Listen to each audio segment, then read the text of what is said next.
حبل ممدود من السماء الى الارض، فرمایا آسمان سے زمین کی طرف اللہ کی لٹکتی ہوئی رسی ہے۔ جب یہ تصور ہو کہ یہ وہ لٹکتی ہوئی رسی ہے جس کا دوسرا سرا میرے رب کے دست قدرت میں، تو پھر کیا نور اترتا ہے، وہ کیفیت انسان کے اوپر جو طاری ہو جاتی ہے، تو پھر تیقن کی بجلیاں برستی ہیں، اتنا اجالا ہوتا ہے کہ اندھیرے کا تصور بھی محال ہو جاتا ہے۔ پھر قرآن کے حرفوں سے، لفظوں سے، نقطوں سے اور آراب سے نور پھوٹتا ہے، اور قرآن بس کھول کے بیٹھ جائیں تو من میں اجالے ہونا شروع ہو جاتے۔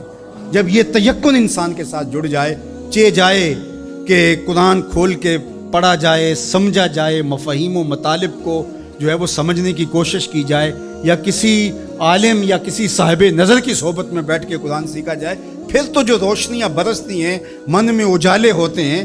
یہ تیقن کہ یہ وہ حبل اللہ المتین، یہ اللہ کی وہ لٹکتی ہوئی رسی ہے جس کا ایک سرا رب کے ہاتھ میں ہے اور دوسرا ہمارے ہاتھ میں ہے، تو پھر قرآن کے حرفوں سے بھی نور پھوٹتا دکھائی دیتا ہے۔ کیا روشنیاں من میں اترتی اور کیا اجالے من میں پھوٹتے ہیں۔ تو فرمایا وَمَنِ ابْتَغَى الْهُدَى فِي غَيْرِهِ أَضَلَّهُ اللَّهُ وَهُوَ حَبْلُ اللَّهِ الْمَتِينُ، وہ اللہ کی لٹکتی ہوئی رسی ہے۔ وَهُوَ الذِّكْرُ الْحَكِيمُ، اللہ اکبر، یہ حکمت والا ذکر ہے۔ اس سے ضیائیں بھی پھوٹتی ہیں، روشنیاں بھی پھوٹتی ہیں، اور حکمت کے اجالے بھی نکلتے ہیں اس کتاب کے۔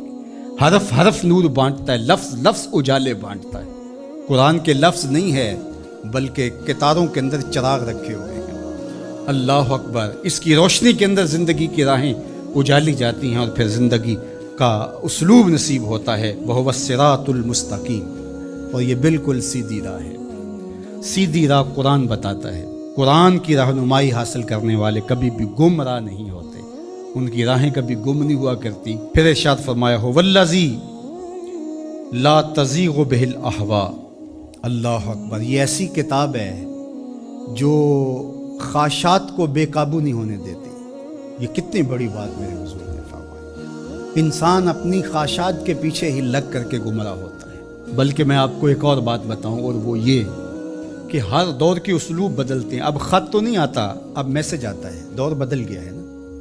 اب اونٹوں کے اوپر تلواروں سے لڑائی تو نہیں، اب تو بٹن دبانا ہے اور میزائل فائر کرنا ہے۔ تو مختلف ادوار کے اسلوب بدل گئے ہیں۔ تو جس طرح چیزیں بدلی ہیں، خط کی جگہ میسج آ گیا، اور جو ہے تیر و تفنگ کی جگہ یہ میزائل سسٹم آ گیا، اسی طرح اب بت لوہے کے، پتھر کے اور لکڑی کے، یہ پیتل کانسی کے بت نہیں رہے، اب خواہشات کے بت رہے، اب اناؤں کے بت بن گئے، آرزوؤں کے بت۔ اللہ نے فرمایا کہ وہ شخص جس نے اپنی خواہشات کو اپنا معبود بنا لیا۔ اب یہ امت لکڑی، کانسی اور مٹی کے بت تو نہیں پوجے گی، یہ خواہشات کے بت ہیں، انا کے بت ہیں، جو امت کو پارا پارا کر دیں گے، جو امت کو تقسیم کر دیں گے۔ میں بڑا ہوں، ہم چما دیگرے نیست، یہ بت ہیں، یہ پرستش ہے۔ لیکن اگر قرآن سے جڑے رہو گے تو تمہارا رب قرآن کی برکت سے تمہیں اس بت کے آگے بھی نہیں جھکنے دے گا۔ قرآن سب سے بہتر تزکیے کا اسلوب اور انداز ہے۔